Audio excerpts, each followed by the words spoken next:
Canto 4. A heavy thunderclap broke the deep sleep within my head, so that I roused myself, as would a person who is waked by force, and standing up erect, my rested eyes, I moved around, and with a steady gaze I looked above, about to know where I might be. Truth is, I found myself upon the verge of pain's abysmal valley, which collects the thunder roll of everlasting woes. So dark it was, so deep and full of mist, that, howsoever I gazed unto its depths, nothing at all did I discern therein. To the blind world let us now descend. Who was death-like pale began. I will be first, and thou shalt be second. And I, who of his color was aware, said, How am I to come, if thou take fright, or it wont to be my comfort when afraid? The anguish of the people here below, He said to me, brings out upon my face the sympathy which thou dost take for fear. Since our long journey drives us, let us go. Thus he set forth, and thus he had me enter, the first of circles, girding the abyss. Therein, as far as one could judge by listening, there was no lamentation, saving sighs, which caused a trembling in the eternal air, and this came from the grief devoid of torture, felt by the throngs, which many were and great, of infants and of women and of men. To me then, my good teacher, Dost not ask what spirits these are thou seest here? Now I would have thee know, ere thou go further, that these sin not, and though thy merits have, it is not enough, for they did not have baptism, the gateway of the creed believed by thee. And if before Christianity lived, they did not with due worship honor God, and one of such as these am I myself.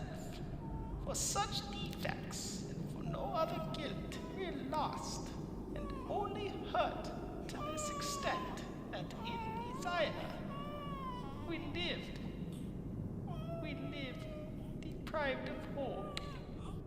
great sorrow filled my heart on hearing this, because I knew of people of great worth who in that borderland suspended were.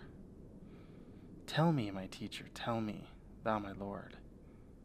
I then began through wishing to be sure about the faith which conquers every error. Came any ever by his own deserts, or by another's hence? Who then was blessed?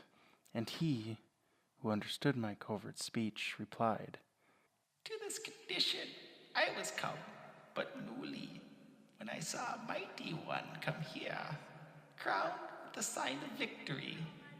From hence he drew the earliest parent's shade, and that of his son, Abel, that of Noah, and Moses the lawgiver and obedient, Abram the patriarch, and David king, Israel, with both his father and his son, and Rachel too, for whom he did so much, and many others, and he made them blessed. And I would have known that earlier, that there were no human spirits saved. Because he talked, we ceased not moving on, but all the while were passing through the wood.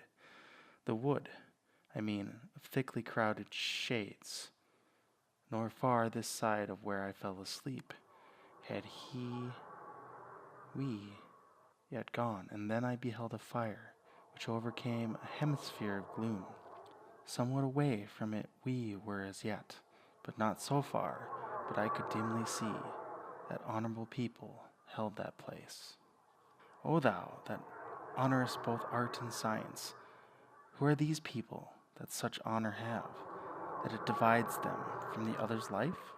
And he to me, The honorable fame which speaks of them in thy live world above, in heaven wins grace, which thus advances them. And hereupon a voice was heard by me.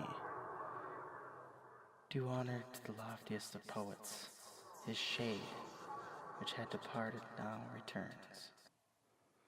And when the voice had ceased and was at rest, 4 mighty shades I saw approaching us.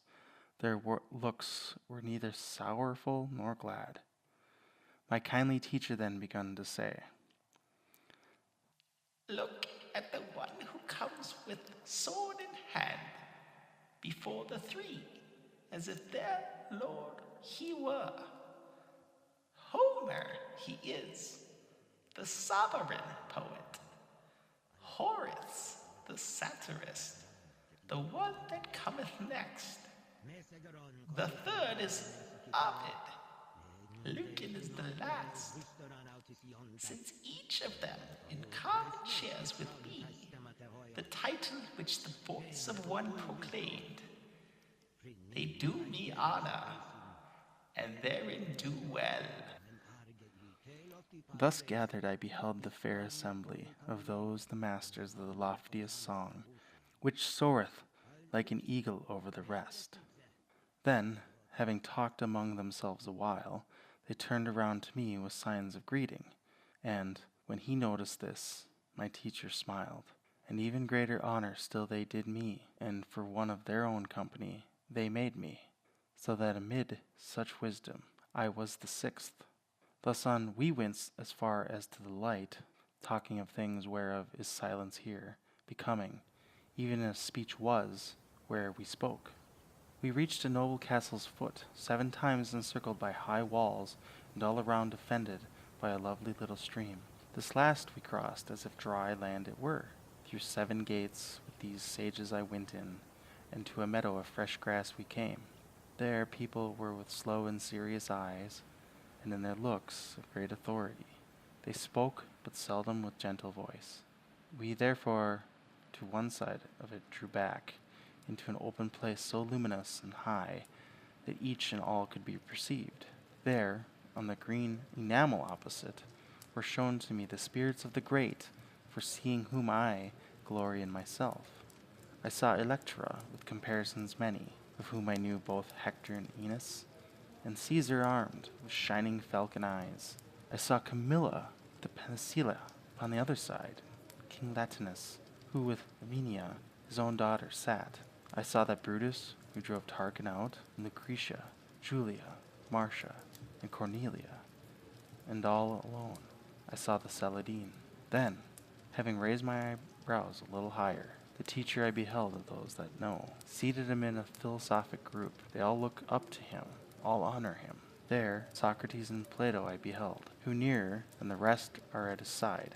Democritus, who thinks the world chance born, Diogenes, Anaxagoras, Thales, Zeno, Empedocles, and Heraclitus. Qualities I saw the good collector, Dioscorides, and I saw Orpheus, and Tully, Livy, moral Seneca, and Euclid the geometer, and Ptolemy, Hippocrates and Galen, Avicenna, Averroes, of the great commentary. I cannot here describe them all in full. My ample theme impels me onward so. What's told is often less than the event. The company of 6 divides in 2. My knowing guide leads me another way, beyond the quiet, into trembling air. And I have reached a part where no thing gleams.